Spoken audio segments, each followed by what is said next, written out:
guys, how's it going? Hey, Going well. great, man. How are you? I'm excited. I'm excited to be here. You guys excited for today? I'm So pretty excited. excited. This is gonna be a good All right, one. let me ask. Can I ask you something? Sure. Yes. Would you ever just leave everything and just move across the world, some other country? I think about it every single day of my life. Yes. What's stopping you? Go now, Everything. dude. When we went to Italy for our honeymoon, and we were sitting at like Positano, and it's just like this whole town built into the cliffs, and we're just like sitting there. We're like, do we have to leave? This is so amazing. We could I'm just going to stay. just stay. I'll get a job as a store clerk and I'll sweep paver paths down this mountain. I don't need ambition. But like, I tell you, something I think about, like stressful day. Do you know what I daydream about? Is kind of like what you said. It's a little harder now with a kid, but leaving it. this is also pre-kid. Bringing Kathy and now May, and just like going to an island and just working on a dive charter and just hanging out. That's it. Eating conch chowder and working on a dive charter every day. Nice. What about you, Colin? You ever just think about like packing up and moving to like Antarctica or something? Yeah, never Antarctica. No, it's too cold up there. Way too cold. I have thought about packing up and just moving to wine country. Just work in the fields. Just working my way up. Maybe make wine one day. That would be nice. Well, I think unfortunately we all screwed up and had kids and made this really complicated for all of us. I mean, best choice of my life, but definitely makes skipping town and starting over a little bit harder. However, our guest today did it right. He got married and then just moved to Italy. Just did the whole just thing like that, huh? Living the dream. To put things in the right order, And so I am excited. Today we have our friend Ashwin from the unPINNED online wine course, who's living the dream, doing the thing, living in Italy and trying to find ways to make wine more accessible. When we talked to him, there were just so many through roads and connections that we had, even though we're living very different lives right now, but we all have that same passion of trying to find ways to make wine easier to access for everyone. It was a great conversation. What do you guys think? Oh, awesome conversation. Just solid dude. It felt like we've known him for years. Just really enjoyable guy to chat with. And just another one of these guys in the wine community trying to take out the pretentiousness and the scariness of getting into wine. Like you said, Aaron, just like so many similarities and kind of what we've always been preaching and talking about on this podcast that he's really wrapped into his unPINNED course. So yeah, it was great. All right. So I don't want to hold our listeners back from this amazing interview any longer. Let's roll the tape. All right. We are sitting here with Ashwin Muthiah from unPINNED, the unconventional wine course. Ashwin, welcome to the show. Thank you so much for joining us. Thanks for having me. Happy to be here. Sorry about the technical difficulties last time, but glad we're able to make it happen. No worries. And for the listener at home, this is take number 2 on our interview with Ashwin. The first time it felt like we were in like 1990s internet. Our dial-up kept dropping, weird things were happening. And the first time Ashwin was in Atlanta. So technically, from a distance standpoint, things should have worked out a lot better. We had to wait for Ashwin to get all the way back to Italy for this to work out better. Maybe we're in like a perfect triangle or something now, but the internet is much better. So no worries. We were just excited to make this happen. Where in Italy are you joining us from? I'm joining from Florence, but I was thinking about earlier how in the US, everything moves a lot faster and I had slow internet. And here in Italy, part of the reason we moved is things move a lot slower. Like your dinner usually takes 2 or 3 hours. And of course, the one thing that moves faster is the internet, which is unheard of. But, we're living in kind of an upside down world anyway. So I guess just toss this into that category. Man. Could you imagine 2 or 3 hours for dinner? With my 2 kids, I'm basically slamming dinner down in like 15 minutes. That's crazy. So it'd be 45 minutes for the kids and then like 6 hours for you. So, I mean, That's a great place to start. That was a question we were gonna ask anyway. So, Ashwin, you are not originally from Italy. Tell us a little bit about yourself. So where are Yep. you originally from, and how did the move to Italy happen? Well, what gave it away that I'm not from Italy? What? I don't know what you're Uh, talking about. Yeah. So briefly, I was born in India, bounced between India and the US in my childhood, and then settled in Atlanta, or I should say my parents settled in Atlanta. I was just dragged around wherever they went and grew up, mostly as I'm a Braves fan, Falcons fan. So Atlanta is definitely kind of where I'd consider home. Mhm. In terms of how we wound up in Italy, it was so my wife and I, we met in high school, which we met in middle school. So we've known each other since we were 12. Started dating in high school. At the end of high school, I had a crush on her for the longest time. She said, fuck off, which I did not. And we Persistence. we knew we it works. It works sometimes, at least. So we knew we wanted to live abroad, and we both traveled quite a bit growing up, and we traveled a bit even in our early adulthood. And in 2019, we made a dedicated effort to go live abroad for 6 months. We picked 3 different places. We were in not too far from where I am now in Tuscany, just outside of Florence for 2 months. We were in Georgia, the country, for about a month and a half, which is where wine was born. And there's a whole beautiful story there. Maybe at some point we could drink Georgian wine. And then we were in Scotland making whiskey and on a small island called Isla, where just a quick aside, I got my ass kicked because you're rolling these giant casks around, like these sherry butts that are, they're enormous. They weigh like, I don't know, 500 pounds or 1,000 pounds, and you're shoveling malt. And I'm shoveling malt for 30 minutes, and I'm hunched over just panting, and my wife is over there just freaking cranking.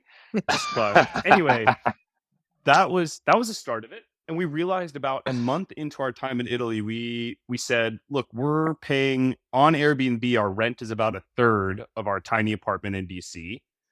We wake up every morning and we sit looking into the vineyards. We're sitting basically in a vineyard, drinking our tea. And everything you put in your, this, you can make it every sort of innuendo you want, but everything you put in your mouth is delicious. Everything, the wine, the oil, the cheese, the butter, the bread, just the food, everything. And so there was I remember the morning really vividly. We're having tea. We're just do we really want to go back?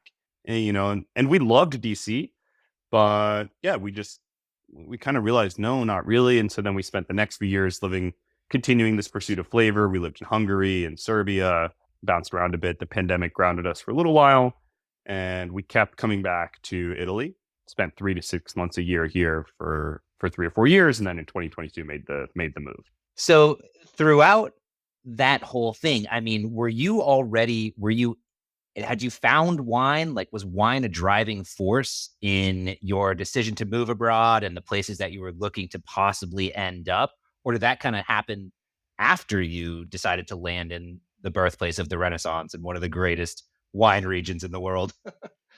Yeah, it was. I'd already found wine. So I worked and still work kind of in the tech, startup, financy world. That's kind of that continues to be a part of my life. And, at a certain point in that career journey, I was like, oh, I'm craving something more, something I love, something that really brings me joy. And that's when I found wine. And after finding wine, the dream originally was maybe we go to a beach in Barbados and I just play guitar and bartend for 6 months. That's kind of the version A of the dream. And after finding wine, version B became, I want to go to the places where they make this stuff. And I want to, I remember when I was writing to winemakers to kind of apprentice or shadow or whatever, I was like, I want to hear what the vines hear. I want to feel the wind, the vines feel, without any real explanation for why I thought it was meaningful. It just felt like something I wanted to do. So it was wine that got us out into the world. And it was, we were never meant to live abroad, permanently. We subletted our apartment. We didn't move anything into storage. There was every intention was to come back. But like I said, after a month, we were like, what are we going back for? And sure, our family's in the US, so we make trips back often, but in terms of day-to-day life, we're happier here. Going back, you said you're passionate about wine. Do you remember that specific bottle or moment that really was that aha moment? I remember my trip to Napa was kind of that, oh my God, like there's so much more to wine than what I know. Do you remember that for you? Oh, it's a cool question. Not really, honestly. I read an article that the pivotal like changing moment I remember was this article that I read that made an argument that you shouldn't search for your passion out in the world, because when you're a kid, you just go out on the playground and have fun. You don't think about like, should I swing on the monkey bars or should I play kickball? I might get hurt on the monkey bars, but kickball, there's the mean kid. I don't really like. You just kind of like go, you just have fun. And the article was arguing like as we become adults, we do more of the overthinking and less of just like the going and having fun. Sure. And it was saying stop doing that. Just like what do you enjoy, and see if you can build a life around that. And that's when it kind of whittled down pretty quickly to food and wine. Like basketball was on that list, guitar was on that list, but I joke, it's like I'm not going to play in the NBA. I was never going to play in the NBA or any league of any caliber. Rockstar wasn't going to happen either. So it kind of whittled down by itself. And yeah, I was left with food and wine and ended up choosing wine. So that's like the moment that I remember as like this is what I'm going to do. I don't remember a specific bottle that triggered that. I have plenty of bottles since that have been formative and still remain in my mind. But yeah. Do you have a favorite? Could you pick out one bottle that you're like, if I could ever drink this again, like that would be amazing? If I asked you that question, would you like that? No, it's a terrible question to answer. It's not fair at all. Because you guys do these podcasts. I mean, like, fuck, so the one that jumps to I'll give you like with the full disclaimer, and if this is an episode, I want the full disclaimer in there, which is like at this moment in time, based on my mood and recency bias, there was this champagne, but the producer was called Robert Moncuy, that I had never heard of, and I've never found a bottle by this producer since. That was just really magical. It was like the most striking. It was a champagne rosé. I don't remember if it was vintage or not, and often I don't remember the details of like what about the bottle, more just how it made me feel. Yep. And it was just striking and funky in a way that you would never expect a champagne to be funky. And I have this complex, kind of hypocritical complex around champagne to begin with, because a lot of what I believe in and kind of what unPINNED stands for is like drink the weirder wines, and there's so much diversity in the world. But at the same, and champagne, they've done this phenomenal job of kind of erasing terroir from wine in the country where terroir was essentially invented, right? Because they blend across years, they blend across lots of plots of land, and you can have like 50 different wine growers that end up in the same bottle. So that's like a whole aside for why there are things about champagne philosophically that I disagree with. But it's just so good, and I just love it so much. And so that I'm like, and I don't know what to do about that. But anyway, so it's funky in a way that you'd expect almost a pet nat to be funky, or like like a natural wine with like yeasty stuff and like the weird kind of yogurty sour beer type of flavors. And so that was one that just, I love pink champagne, and it was a pink champagne. It was weird. And so that's, to your question, like if I could have it again and, most favorite right now, that would be the one. I love that, like, I feel like it's only wine could present you with one example of something that just makes you entirely question your stance that you've had for so long on the topic, but like somebody just happens to do something a little different or a little cool or a little outside of the box, and all of a sudden your perceptions are just completely smashed. Like, I know that's one thing in this podcast that we've been doing for a little bit too, that's happened to me a couple of times, where like I go in with just a total preconception and just have it blown away. I love that it's like one that sticks out for you, but one that you were so staunchly against at one point. Dude, I'm still kind of against it. I'm sorry. Philosophically, I don't agree, but it just tastes awesome.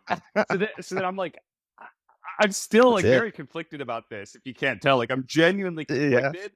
Yeah. So anyway, and so you clearly have a depth of knowledge of wine, and I went through unPINNED and learned a ton, and we'll talk about that more in a minute. But I noticed that you call yourself a recovering sommelier.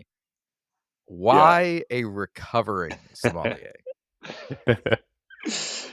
I think it's kind of it's like we're playing with the concept of a recovering lawyer. I don't know if any of you are lawyers, but the stereotype is that they're kind of dry and boring, and you call yourself a recovering lawyer because you hope to no longer be dry and boring. Again, I don't know if any of you are lawyers, but we're not. You're safe. Okay, great, cool. Not even close. So I won't be so shy. The way my business originally, like I was doing wine tastings, like in-person wine tastings a lot. And what I realized resonated with people pretty immediately is, let me back up a sec. The wine industry can be pretty pretentious and intimidating for a lot of people. And that has a very negative impact on everybody's wine drinking experience. It makes you less curious. You're afraid of being judged. You don't want to explore the wine world. You interact with wine professionals with like a ton of, armor and a lot of, scrutiny. And I realized I would joke, when I'd start a tasting and be like, if you sit down at a fancy restaurant and the sommelier is going to come over to help you, for most people, that's a moment of terror. That's usually not an interaction that you're looking forward to, which is wild, because this person, usually it's a dude, like there's a huge chauvinism complex in the world of wine and sommeliers. And, usually it's a guy and his service is free. Like you are going to pay the tip anyway, like regardless, you're going to tip your 18% or 20%, or I think in the US, I see sometimes 25 and 30%. Like it's just crazy, but you're going to tip anyway. And the service is free, and they're supposed to make your evening better. They're supposed to like help you find something that's going to make your evening better. And here we are quaking in our boots, not excited about the interaction. And I see you guys kind of nodding along. And I think a lot of people have that experience.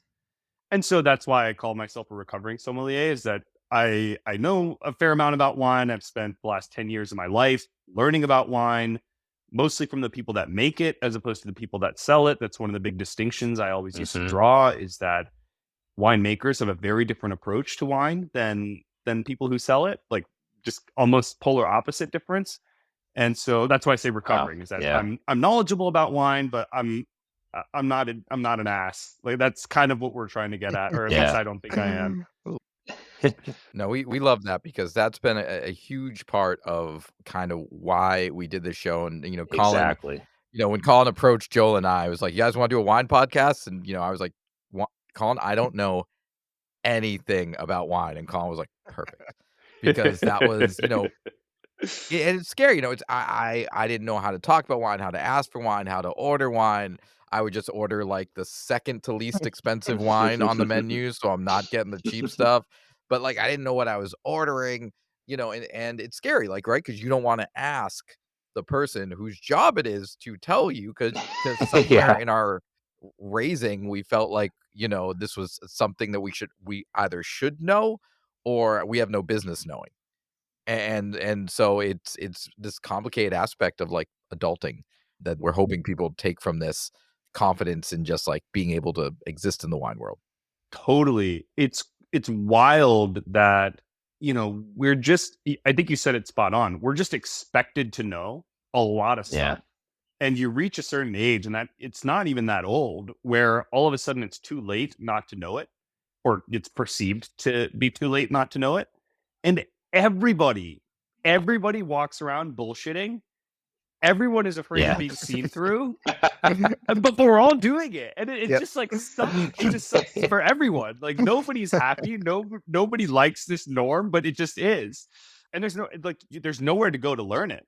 It's just not a thing that you can go ask about or learn about. Well, and I guess that kind of leads to, well, first of all, let me say this. I love your delineation between the winemaker and the wine seller, because I think that is something I've never heard it put in that term, but I think that's something that we've recently learned as we've had some conversations with some winemakers and some people, much closer to the business, where we're just shocked by just how genuine and cool people are. And maybe I think what you said, that might be a big piece of it. Yeah, I think you interact, if you're looking at it from the outside, you probably come across the wine seller and distributor a little bit more than you do the winemaker, who is, as you said, kind of bullshitting his way around trying to make some sales. So, I think that's such an interesting thing. I just want to call that out, because I think that's so true.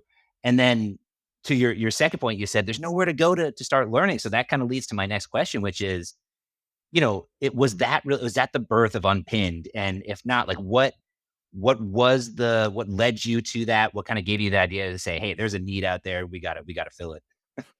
Yeah. So, I mean, I want to comment on the first thing you said first, and then I'll answer your question Sure. if that's okay. Yeah. Which is that, Hit me. like, you said it softly, but I think it's way more extreme that most people will never interact with the people that make wine. Like you as the listener probably will, 99.9% of your interactions will be with someone whose job it is to sell wine. And if you're fortunate once in your life, you'll get to interact with someone who's actually like touching the grapes. And the people that touch the soil and like cut the vines and smash the grapes, ultimately they're farmers. They're just so genuinely open people, almost universally across the board, because they just love their little plot of land and they just want to nurture it as best they can, and they want to put into the bottle what that land is telling them. I know that maybe this is a little far-fetched and it sounds a bit crazy, but they're very like artistic, creative, open, generous people that most of us don't get to interact with. And then of course, like when you move to the people that sell wine, you're like very economically motivated, and it's a very commercial, it's a business, and you're pretty far removed from the magic of, walking through the vines when the first like bud is like sprouting, and like the joy that erupts inside your chest when you see that. Or, on the flip side, like the terror when you see like thunderclouds that look like it could be hail in April, and you're like, am I just about to lose everything? Right. Obviously that sucks, but like, and it really does. I don't want to just breeze past it. But those people, they're beautiful. They're really fun to interact with, and most of us don't get to. So yeah, that was more just like emphasizing the point you made. Yeah. Absolutely. To answer your question, I was like, for a short stint, I was like the GM and a partner in a restaurant in DC. That wasn't really working out with the other partner, and so as I was leaving, one of the things I had started doing at the restaurant was wine tastings, like once a week, where they were a little bit more structured than your typical, like, let me just pour you some stuff, tell you a little bit about it, and then that's it. We'd spend, about an hour and a half or 2 hours. We'd taste 6 wines. And goal of it was not to learn all that much about any individual wine, but build a framework that would allow you to interact with any wine with more confidence. And I think they're very different things. And so, you can taste one wine and say, this is from this grape, and it comes from this part of the world, and it's vinified in this way, and it's got, these characteristics. And that just becomes like a bunch of dots on a wall that you can't do anything with that information other than, if you have a photographic memory, great. Otherwise, it's pretty useless, honestly. Sure. And so what the approach we tried to take there was, okay, let's not talk about these wines in particular. Let's talk about, what do these wines represent about wine broadly? So maybe let's talk about acid, and can you taste more acid in this wine versus this one? Can you talk about tannins? Like, why does this one have tannins and this one doesn't at all? And so what I realized is, like, I would see this kind of spark light in a lot of people's eyes that moved from like apprehension to curiosity, like to like genuinely wanting to know more. And that is such an exhilarating feeling as someone that I love to teach. And when you see someone that's not that, and I've had people that came that are like, I only drink beer, or like, I don't even drink. I'm just going to sit here and smell. I'm just going to smell stuff. And you start to see their eyes light up. And I think that was when I felt like I've found we probably all have many purposes on earth. I was like, this is a purpose for me. This is one of the purposes. Maybe it's the only one. Maybe I'm not good for anything else, but this is it, that I can help people experience something new in an object or in a beverage that they've been drinking their whole life. And the coolest part was that it translates to everything you will eat or drink. So we're trained to use our palate in a binary way. I like it, I don't like it. That's what we're asked when we're 3 years old and we first eat like an ice cream. That's what we're asked when we're 18 and we're sitting at a bar and you know, the bartender makes a new type of drink and you're like, do you like it? But like our palate does a lot more than just like on off switch. And so when you help people unlock something beyond binary, and it's like, oh, this is multidimensional, it then applies to their coffee, their tea, their breakfast cereal. And so that was like super rewarding and fulfilling. And then it became, you know, we were no longer in the US that much because we were living abroad. So how do we do these wine tastings in a way that's scalable? And that's how Unpinned was born. It's like, oh, maybe we try and film them and put them online and hopefully people will like it. I love the brand, and I think this ties into the recovering sommelier aspect of what you're doing. But can you talk a little bit about unpinned and what that means for our listeners? Because I don't know if everybody even might know that, you know, what why you would have a pin and what unpinned might be referring to. So can you talk a little bit about that? Totally. Thanks for asking. And I'm realizing this is one of those branding questions that we loved the idea. And then we realize a lot of people come up to us like, why are you unpinned? Like, what does that even mean? And what does it have to do with wine? And so we're kind of questioning it sometimes like, oh, maybe this is too niche. But basically, you know, in the sommelier world, you get a pin that you wear on your jacket. And we've kind of talked about this a little earlier. Sometimes sommeliers can be pretentious or snooty or even downright rude. And so unpinned was this whole concept of we're not supportive of this world that worships the, you know, the points, the ratings, the pins. So we're kind of anti that. Yeah. And so that was where the concept of unpinned was born, which, you know, I think Aaron and I maybe exchanged emails on kind of rating wines on a point system. And I imagine we all have pretty similar views that it's pretty bullshit and bullshit. Yeah. Yeah, I think so. And like very damaging because like, you know, five dudes and maybe one woman, but really it's mostly dudes decide for everyone what we drink. And even more scary, it impacts what gets made. So, you know, because like winemakers will rip up their indigenous varietals because they're like, well, you know, Parker and Suckling and Co. don't like these. So that's right. Yeah, it is a shame. Yeah, and no spoilers if you're gonna watch the video series, but you throwing the pin at the camera in that first video, chills. Yeah, way cool. I was like, oh damn, what a cool way of like a big F you. Love it. Thanks. Yeah. We're like the tiny, you know, we're small, we're taking on this industry, but like we're doing it with conviction, you know, like I really believe all Damn this. right. It's like I don't think the industry should operate this way. I don't think it's beneficial to the vast majority of people that, you know, consume wine. So, you know, hopefully it'll change. I just want to go back to the course real quick. I actually did the entire thing because Ashwin was kind enough to give us access to the course. And I just want to say I really enjoyed it. I think you did a great job of breaking down the basics of wine. I would absolutely recommend going to check it out because I think there's a lot to be learned there. So I just want to say I think you did a great job with that. And I really love the way you talked about natural wine because that is a topic in the wine world that is so brutally misunderstood. And I think you did a really good job. Your definition and the way you talked about it was the most succinct definition I've ever seen. So I was like, this is what people need to understand about natural wine. Like everybody needs to watch this right here. So just props to you on that. It's a really, really great course. Thank you. Really appreciate it. Thanks for watching the whole thing because it's kind of long. You know, I can be a bit long-winded sometimes, and I appreciate you watching the whole thing. Thank you for the kind words. You guys shouted us out in the last episode about the smoke and the glasses thing, which I appreciated that you shouted it out. I thought that was neat. It was like the most exciting part of shooting, honestly, because I talked about that so many times, but I'd never actually done it. And then we got a smoke gun and we did it. And it's like, look, it actually works the way we said that it would. This is so cool. That's awesome. Thank you, Cole. I appreciate the kind words, man. Really. And I hope to see more. Honestly, I think like a cool, you know, I'd love to see some courses on some, you know, specific regions and stuff like that. I think that'd be really cool coming from you. Thank you. That's the goal. Is there anything else you'd like the listener to know about Unpinned, Ashwin, before we or anything you got going on? I don't think so. I think whatever came out was what felt like should come out. I appreciate you guys. Agreed. I appreciate your guys' genuine interest and curiosity. 100%. Yeah, of course. It's why we do this. It's not for the money. So, you know. It's not. All right.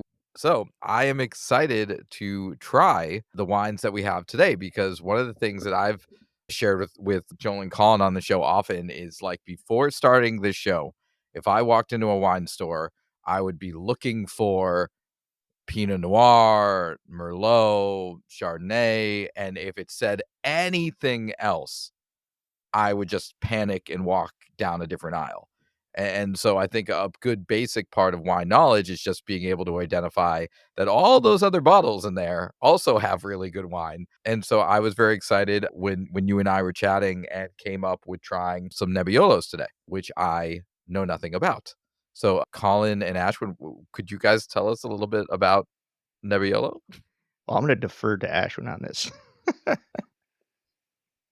Sure. I mean, I can Put you on the share spot. a few things. I'm sure, Colin, I'm sure you know plenty about it too. I mean, so Nebbiolo is probably the second most widely planted red grape in Italy, if I had to guess. I don't know for certain. Sangiovese would be the first. Sangiovese makes the famous like Brunello di Montalcino or Chianti Classico. It's like the hallmark grape of Tuscany, which is where we are right now. And so it's a little bit. I feel a little bit like a traitor when I say that I prefer Nebbiolo to Sangiovese. Well, they oftentimes get Which I confused. do. Don't they? It like a lot of times, if say blind, which I know is neither here or there, but if you didn't know what was in the glass, you could confuse Sangiovese with Nebbiolo. I think maybe taste wise, but they're Yeah. pretty strikingly different in the glass. I think one of the hallmarks for Nebbiolo is that it's so light in Mhm. color. Like it's like Definitely. pretty. Yeah. I mean, like I Beautiful. don't think this camera is gonna. I even we're not noticed really that. gonna- It's Yeah, it's like no, not but that it's so saturated thin. in Like color. that was the first thing I noticed when we poured it. It's like way thinner than, I don't know if thin's the right word, but like that was like the first thing that struck me when I poured these out. Yeah, way less saturated in color. And which is one of the reasons why I love it. And actually, I love it in tastings because most of us, our experiences with red are Pinot Noir and then like Cabernet Merlot and maybe some Mhm. Shiraz, Malbec, all kind of in this category. I'll just put it on this side. So Pinot Noir is lighter in color and then also tends to be lighter in body and lower in tannins.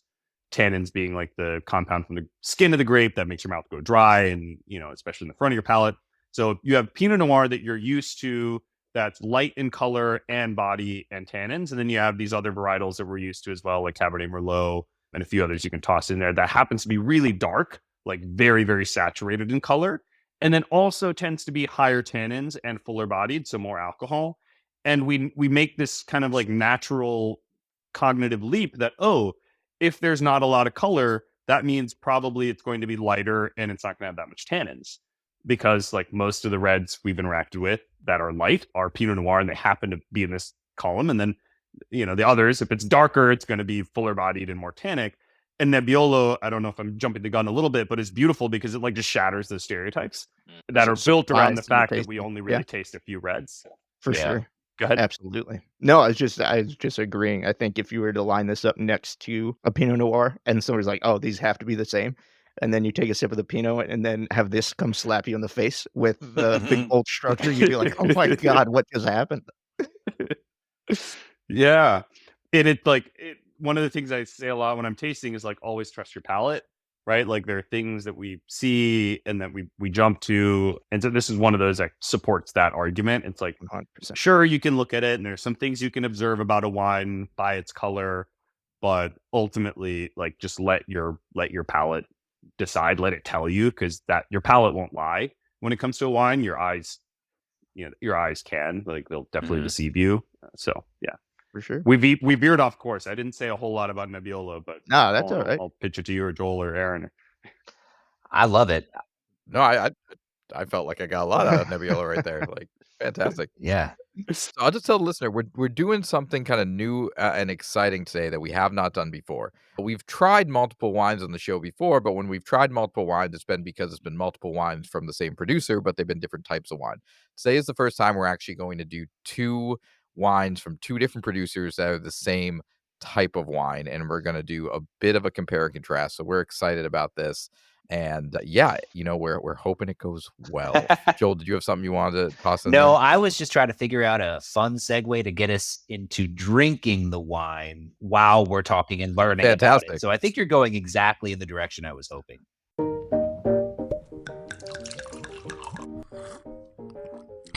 Tastes like wine. So Joel, with that being said, if you'd like to provide us with that beautiful segue, would you mind reading for the listener what is the first wine that we're going to be trying today? Okay, so yes, we have 2 wines today, 2 Nebbiolos. The first one up is going to be the Rocca Felice Nebbiolo d'Alba from 2021. This is from the producer Familia Lanzavecchio. This is Alba from 2021, and this has an ABV of 14%, and we picked this bottle up from Total Wine for $20.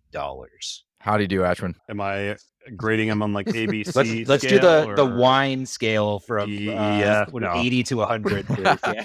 How many points in pronunciation would you give him? You can be honest. Oh, okay, go. Hit me with the right pronunciation. Yeah, come on, hit us with the Italian as someone's No, sitting you for were. us. Yeah, you were. I mean, you were mostly right. It's the only word that you actually said. There were 2 words that you said not quite correctly, Oh. which is it's felice instead of like Yes. you use the soft S sound, but it's to be felice, and then Lanzavecchia instead of the O, but it's Rocca Felice Nebbiolo d'Alba 2021 as you said, then I would Familia like the Lanzavecchia. And that was listener to my know. fault. I typed the spelling incorrectly in the show Aw. notes. I set Joel up for failure. I am sorry. That's why Asher was making that face, because he's like, that's an Aaron, A. What's I wrong? want to with this thank man? you for falling on the sword right there, but I also want to let you know that Of I was course. 100% about to call you out for spelling it wrong on our cheat sheet. So, but you took the high road, and I appreciate that. That's the kind of guy you are. It's not the first time I've done it to you either. Can I just say how beautiful it sounds when pronounced correctly, as opposed to the absolute train wreck that it sounds like when we try to pronounce it? So thank you, Ashwin, for just bringing some class to this show. Lanzavecchio. Thank God. Thank goodness. All right, so that is what we have in front of us. This is going to be the first wine that we try. So, Ashwin, the way we usually do things here is probably pretty straightforward, and the way everyone does it anywhere. We're going to give it a smell first, after we swirl, of course, and we'll give it a smell and share what we smell, and then we'll give it a taste. Would anyone like to go first? Cool. I'll go first. I'll get that pun intended low hanging fruit before the experts try to weigh in here. But you like that? So honestly, the first thing I get is almost kind of like a candied cherry in a way, if that makes any sense. I'm here for that.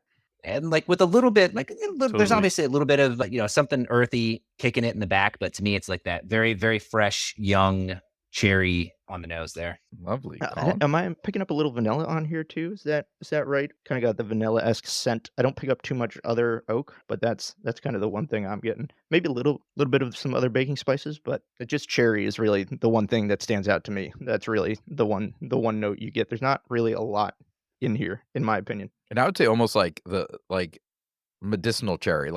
I'm getting harken back to children's Tylenol cherry flavoring smell, which is a smell that is in my life from the months of September to right now all the Yep. time. But yeah, it's like that. I don't know what that is. That really heavy cherry. Ashwin, what are you getting? Yeah, so I think because we had that false start, I think maybe we've all tasted this. This is our second time tasting all these. So I'd taken some tasting notes from the last time. I wrote, I have cherries underlined cherry bomb, which is it's just super really driven by that cherry. I think what you said, candied cherry, Joel, resonated for me because I get almost that cherry pie a little bit, it's candied, it's stewed a little bit. The baking spices you were saying, Colin, I think play in there. I get a moderate amount of the wood. Yeah, kind of that pie crust. So yeah, that's the bulk of what I'm getting as well. Wonderful. Yeah. Let's drink it. I'll say the first thing you notice right off the bat, even before you get to the flavor, is the tannin.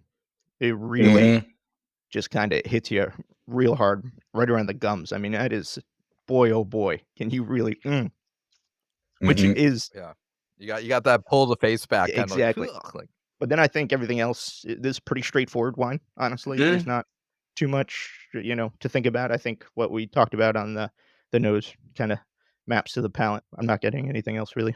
I would say it's a little spicier than I thought it was going to be too on the nose. I don't know what exactly it is that's making me say that. I mean, I guess maybe it's that tannin getting that punching me in the face mixed with that, because it's pretty acidic too in my mind. So maybe it's like something going on with those two that are making me think that. But other than that, the notes we were picking up on, I think, are backed up here, and nothing too additional popping out, in my opinion. Yeah, I would say I used to think of tannins on just like a kind of single dimensional spectrum. Like, is it a lot? Is it not a lot? And one thing I've started, kind of realizing like later in my wine journey, which I would point to here, is that you also want to think about kind of, if you were to put that feeling on a time spectrum, like, do I feel a lot immediately, or do I feel a little bit and then it becomes more and it becomes more and it becomes more and then it like kind of falls off? This one, it like for me, it's kind of what Colin said, I'm assuming probably tracks to this, which is that you take a sip and it's pretty like it hits you and it's just like there, which for me makes it a little less enjoyable, because so I think maybe there's some objectivity to it, but certainly subjectively, it's like, wow, that pulls the moisture out very quickly. Yeah, and I'll say one thing that I've been trying, thanks to Unpinned from Ashwin. You have I forget, is it the chapter about tannins where you talk about, or is it just tasting when you talk about swishing and you talk about all the taste buds that are in your cheek and not just on your tongue, right? Is that? And so that was like, Yeah. there's the aspect of, we've kind of joked about at wine tasting and sommelier, like things that just come across as like pretentious and things that have purpose. And so like when I've seen like video in the past of someone like swishing like a crazy person and spitting it out, I'm like, that seems douchey. But then like you talk about all the taste buds and things like that. And so I've been trying it. And especially with this wine, Joel and Colin, if you didn't do this, like the amount of tannin and the way it just kind of like grips to your entire mouth when you swish is a whole new level of like, oh, this is like, this impacts my experience in a way different way when you try it I like always that. swish, Aaron. I assume so, but I don't want to make any assumptions about you, Colin. I apologize. I'm going to focus more on my swishing, if that helps. Yeah. Yeah. Yeah, this is one of those wines that you almost don't want to swish. Oh, for sure. Is kind of my takeaway. Yes. That's what I took away as well. All right. So that was a delight. Before we rate this one, we are going to try out our second wine, our second Nebbiolo, which Colin. Wait. Oh, I kind of want to redeem myself. Can I try to redeem myself? Yeah. I don't want to take no. Colin, Absolutely. if you want to do it, buddy, I don't want to No, I take don't wanna the do it. I don't win. wanna do it. Okay. That's all you No. can. Joel, channel your inner cartoon Italian. Shake out all your inhibitions.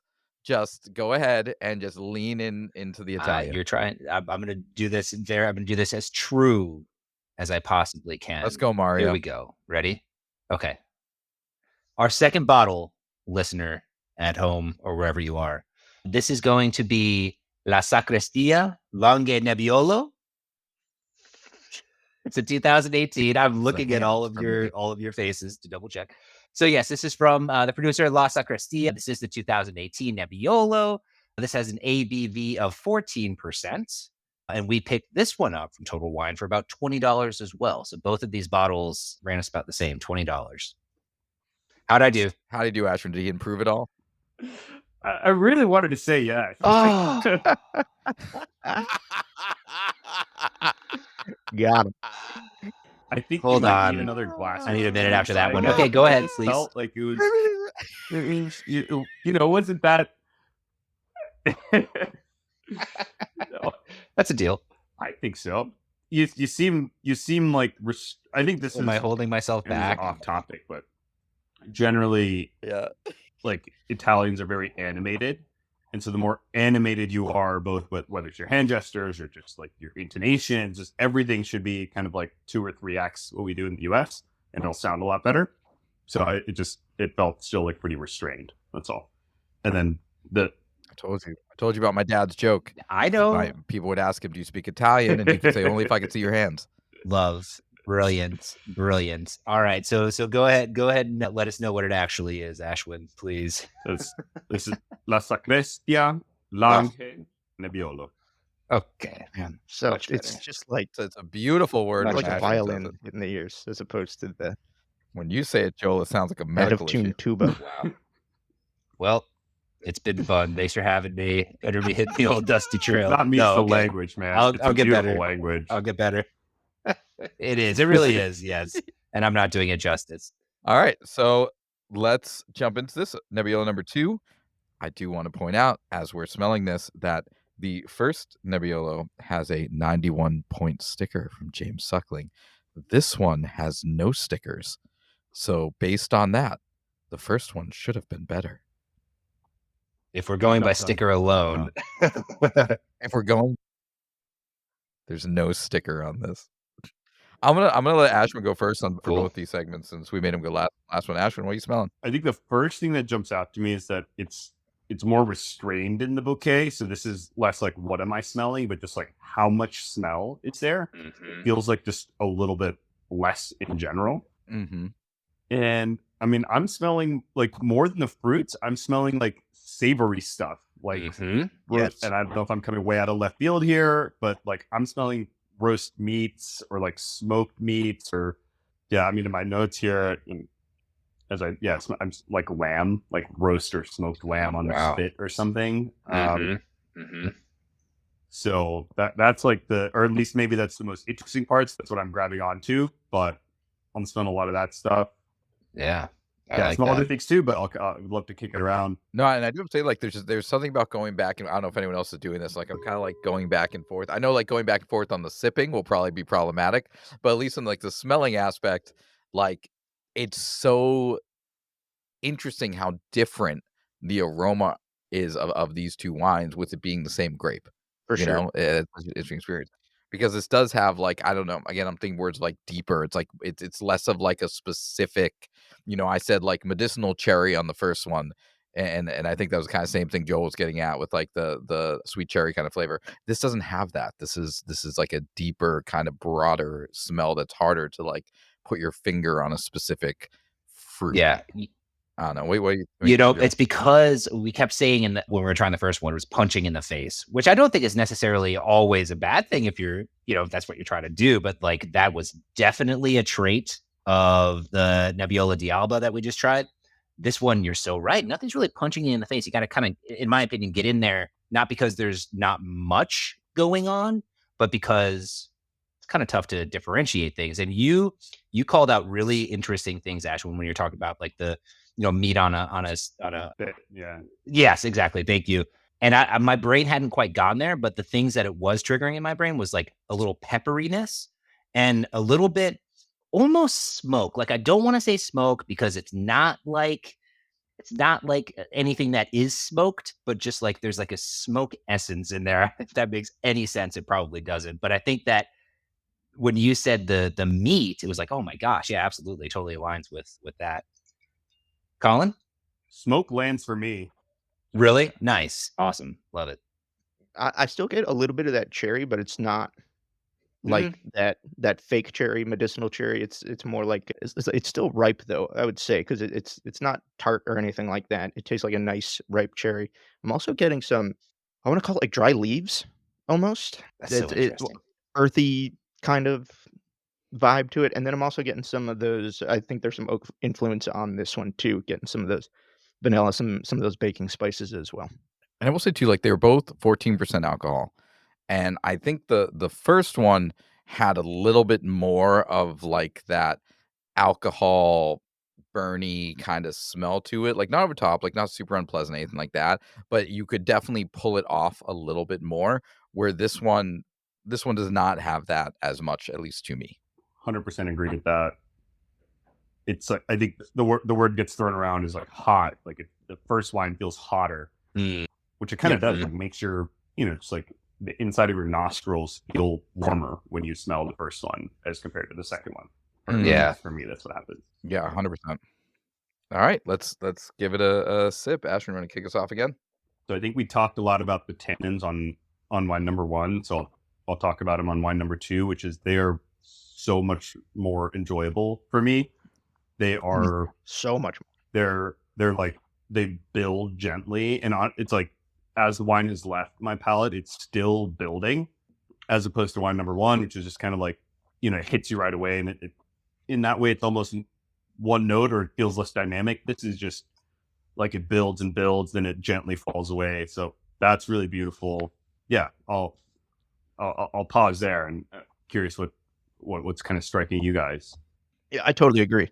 Yeah, from a tan aspect, I totally no, different. the mouthfeel on it, like just and this is one of the reasons I love wine that you don't find in a ton of other beverages, but the experience of drinking the beverage itself beyond flavor. Don't even think this could not taste like anything, but just the physical experience in your mouth that happens while you drink wine, I think is one of the most magical parts about wine in general. So I would totally agree. This is really enjoyable to drink. It's like there's so much physically happening in your mouth because you have the tannin, but you also have some nice bright acidity. So you have that drying, but then you have that mouth watering all at once. Just really a lovely, structurally balanced wine.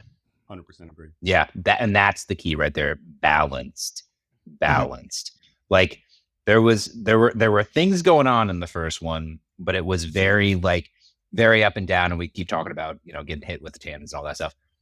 This is just the whole way through very enjoyable. And from a taste perspective too, I don't even know if it's all that much different, other than being, I think the cherry being a little bit more of a mature kind of cherry taste, a little bit of that, a little less of the like candied or medicinal aspect that we're all throwing around.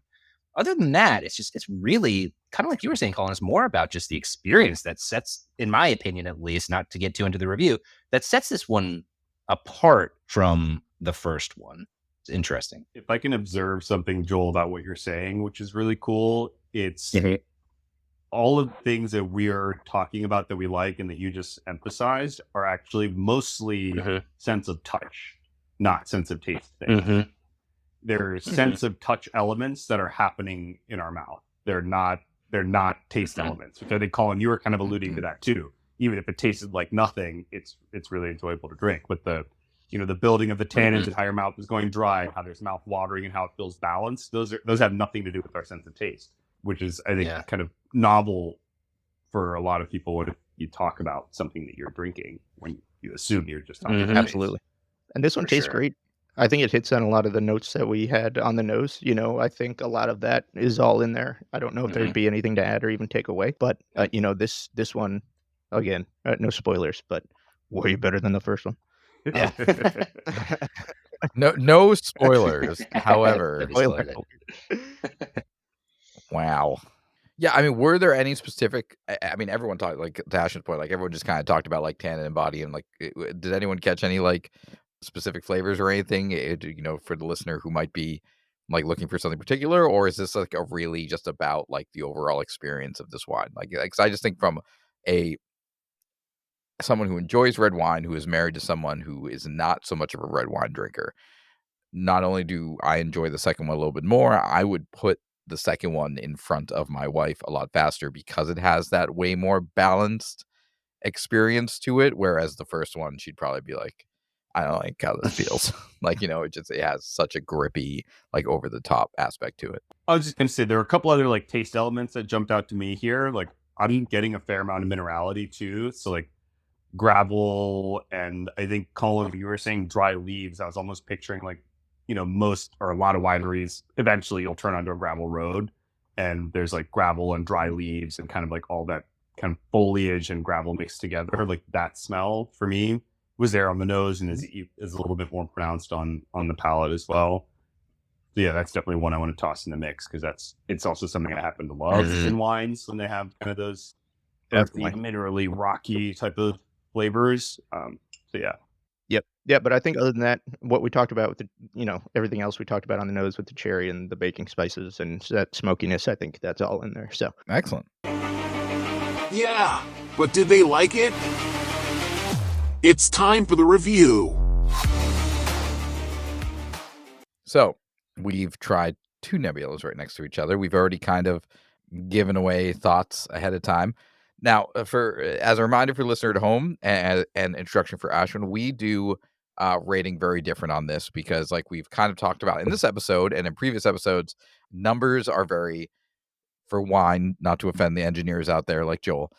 Numbers are very confining and specific, and wine is more about an experience and a broader just kind of like feeling. And so the way we talk about wine is this a kitchen table wine? Is this something that you'd want to put out, share with people, bring to a party, like be proud of, to like enjoy with others? Is this a closet wine? Meaning like it's not bad. It's just not the thing that I'm going to put in front of people. There's a lot of closet wines out there. Just like break glass for emergency. I have it. I'll drink it. It's fine. Or is this a wine that is a drain wine? Like you would not recommend drinking this. This is not good. It is not something you should be drinking. You're going to pour it down the drain. Of course, the magical top tier that we only experience sometimes is whether or not this is a wine fridge wine, meaning this is a wine that we would not just bring to people, but is something that is one of our personal top 3 out of the wines that we have tried on this show. Not out of all time, but is it a top 3 wine that we have tried on the show, knowing there can only be 3. And right now, the 3 of us have full wine fridges.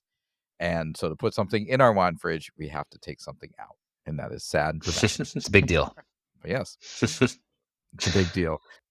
I do want to know, Ashwin, how do you feel about, because you have expressed a general disagreement with the point system. Have we gotten closer to a happy place of wine? Way closer. Way closer. I mean, like, yeah. It's ultimately all people care about. It's like, do I want to drink it or not? Right? So that's like point 1. And then point 2 is, can we make it more approachable and enjoyable and fun and personable, as opposed to, I think technically there's like breakdowns within the 100 points. They like assign 15 points for color, and then some points for this, and then some points for that. Yes. This takes all of the magic, all of the fun that could be there is like all gone, because we over quantified it. And this feels way more in line with how I think most of us think. Like, do I want to drink this or not? Yeah. You know, so, yeah. That's it. That's the question at the end of the day. We love that. So I'm glad you feel comfortable with our very scientific system. All right. So I'll kick us off. So for the first one, the 2021 Nebbiolo, I'm going to say that to me feels like a closet wine to me. I didn't hate it. The mouthfeel was a little intense, but if I had like an emergency and I need to pull out another red, like I wouldn't worry about too much. I'm not draining it. $20, I'm probably not buying it again. But if someone gave it to me, I'm not avoiding it. But that's probably sitting in my closet. La Sacristia, like I like that one. Like I liked it a lot. It was enjoyable. I'm putting that proudly on my kitchen table. I would love, especially if I'm like introducing someone to Nebbiolo, which is pretty much everyone I know. I don't think I have a lot of like hidden wine expert friends. Like even people who I thought were like really into wine, like actually just have like these big gaps of knowledge in like the regional based wines or just grapes from other countries that we don't experience as much. So that would be one I'd be happy to put out on the kitchen table and share with other folks and introduce them to Nebbiolo. So the 2021 is going in my closet. The 2018 from La Sacristia is going on my kitchen table. Joe? Okay. I don't think we're too far off here. Here we go. You ready? Rocca Felice Nebbiolo. Better? Yeah, you're getting claps. Yay. That, to me, I agree. That's going to go in the front of the closet for me. And I'll tell you something about this one, too. This one, I think if it was a little less intense with the tannins up front, like we've been saying this whole time, punch you in the face, because they were, if it was a little bit less, I think this would be a pizza wine, in my opinion. Oh. Yeah. And I thought about it for a second, but then I held off because I think it's a little too overwhelming up front for that. But you know what? This one, to me, it's got its place. Wouldn't mind bringing this out, but not one that I want to highlight, like kind of like you were saying, Aaron. However, the La Sacristia, truly enjoyable. Really, really enjoyed it. I'm a Nebbiolo fan, and this is just, to me, a really, really lovely example of a well-made and well-balanced Nebbiolo. Probably one of the more balanced ones that I've had. Not that I've had 1,000, but just really lovely, really lovely. Front of the kitchen table, because this is definitely one that I would want to highlight and share with my friends. So really, really enjoy it. And probably after we end this, that's the one that I'm going to start drinking. Joel always finding ways to put grades of enjoyment within his 100%, which is fine, not against the rules, and helps. Exactly. Colin. All right. Yeah, Colin? the Rocco Felice. That I agree with you guys. It's a fine closet wine. It's not offensive in any way, shape, or form. It's pretty simple, and as we've all mentioned, the tannin's a bit aggressive, but there's nothing like wrong with it. Like I don't hate it. It's just not the one that I'm reaching for first. But the La Sacrestia. Sacrestia. Sorry, thank you, Joel. Yeah, that one is really No, good. wait. That's like Sacrestia. That's okay. Go ahead. Sacrestia. Okay, La Sacrestia. All right. The La Sacrestia is really There you good. go. That one is top of the it's like this is one of those wines that I am having a hard time kicking one out of the wine fridge, but it's pretty damn close. Like it's up there. It's complex. There's a lot of stuff going on. It's really well balanced structurally. And I think if you want to really introduce somebody to Nebbiolo in an exciting way, I think for $20, this bottle of wine is an absolute no-brainer. So yeah, that tippity top. If we had four spots in our wine fridge, this would be spot number 4, but we only have 3. So Wine fridge is next to the kitchen table, and this wine is sitting on top of the wine of the fridge, wine that's right. fridge, ready to go. but yeah, in. I like it a lot. At the All end of the day, it's a good wine. Go drink this wine. It's really good. All right, Ashwin. All right, Ashwin, now that we've given you a very clear example of how our system works, where are you putting these wines? So the Rocca Felice for me, where am I putting it? Like back of the closet, Fair. perhaps. Like I'll cook with it. I don't that I guess that there's not room for that here, is there? Yeah, Of course there is. 100%. Yeah, that's perfect. Sure. Fluid. Room for Okay. anything. It's your imagination. I really was not a fan. Like I didn't enjoy it. I don't want to drink it again personally. It's just especially, and I think it was unfortunately to that wine is a bit of a disservice to be next to the La Sacrestia, Yeah, which for me is like a stunning example Yeah. of a Nebbiolo, like better than some Barolos I've had. Wow. Like just really beautiful, like wonderfully beautiful. So Hold on, maybe before you that's go also on, influencing things here. can we just that's such a big statement, better than some Barolo. Barolo is one of those wines that if you go to the store, you're not gonna find one for under like $50, but they're expensive. They're not cheap. That's one of the, world-class wines come from Barolo. So to put this from the Langhe, which, is right next to Barolo, to put it in that same category is huge. I mean, that's a big statement right there. So that's really big. Sorry. Yeah, and I meant it. Like it was such a treat to drink. Mhm. So I want to respect the format of reviews. So the first wine, like I wouldn't put it in the drain, but I don't really want to drink it personally. Sure. So back of the closet or cooking or maybe if there's nothing else left, like I guess I'll drink it. Don't worry, Ashwin. And then There's a place for this too. In the end, you'll see there is a place to describe what you're saying at the very end Okay, of the show. Don't perfect. you worry. Okay, cool. So I'm glad it'll have a home. The La Sacrestia, my wine fridge is empty, so it's for sure going in there. I love it.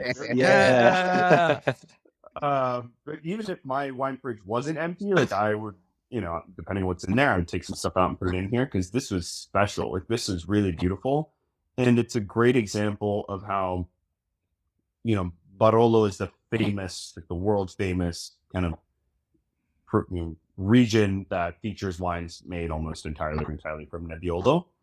And this is a great example of something that doesn't land in the highest denomination, right? So Barolo is a DOCG. In Italy, there are 4 categories in their appellation pyramid because there was, unsurprisingly, there was like the mafia involved and there was a lot of counterfeit wine. And so they had to introduce, like there was only 3 tiers in the pyramid, and then they had to introduce a 4th tier because they were saying, oh yeah, we kind of screwed up, but we mean it this time. Like we're going to add a G, which stands for garantita, which just means guaranteed. So anyway, Barolo gets the DOCG, and this one is not DOCG, but it's better than a lot of the DOCG wines. And it's not uncommon that you'll have wines that are a lower classification, but are actually better. They're more enjoyable to drink because even the classifications are often politically determined. And so it's not necessarily that because it's a higher classification, it will be better. So I meant what I said. Like I love this wine. Nash, we would love to have you on as a returning guest, and we will give you your own little wine fridge on the website, and definitely put your picks in there because high praise. So, at the end of the show, we always talk about whether or not it is a waste of your wine. And sometimes this feels very automatic, right? We're like, we all love the wine, not a waste. Like, sometimes a wine can be good, but a waste because of its price point or because of the hype or something like that. So, even though, to start off, even though I said that the 2021 Nebbiolo that we had, the Rocca Felice, was in my closet, I would say it's a waste of your wine because I wouldn't pay $20 when I can pay $20 for La Sacristia, which is clearly not a waste of your wine. These two things are at the same price point. This is a waste of your wine if you're going to make a purchase. This is not a waste of your wine, right? And so wine number 2, clearly not a waste of your wine. Wine number 1, waste of your wine. I don't know how you could justify the same price point for 2 incredibly different wines. Okay. I'm gonna say though, I'm gonna jump in here because you are correct. When you have them side by side and you compare, I agree. But if I were to approach each one individually, I don't think I would have said that the Rocca Felice was a waste of your wine. I think it would have been one that I just like I think I am right now, I would put in the closet. But I would say it's not a waste. It's a Nebbiolo experience. There might be folks out there that really dig it, that want that, blast of tannins to the face sort of a thing.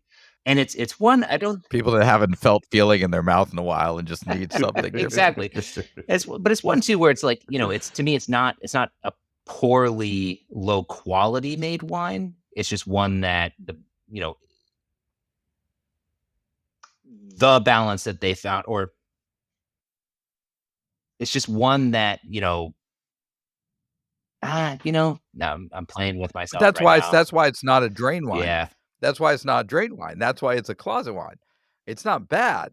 It's just for $20, it's a waste of your wine. If you're going to walk into the store and spend $20 on Nebbiolo, buy the really, really good one that Ashwin just put in his make-believe. I agree. And that's why the comparison does make it tough. It does make it tough. Okay, I'm going to think for a minute. Go ahead. Or makes it easier. Yeah. No, I agree with Aaron. Joel, you mentioned when you don't compare them. Well, unfortunately, today we compared them. So, that you can't. Yeah. Wow. You can't say that they're even close, really, when it comes to flavor or profile or interestingness. So I think at Agreed. $20, the Roca next to the Langhe, the La Sacristia, sorry, it's not even close. It's not even close. So I would say I agree. Wine number 1 is a waste. Wine number 2, absolutely not a waste. Ashwin, take us home. Any disagreement there?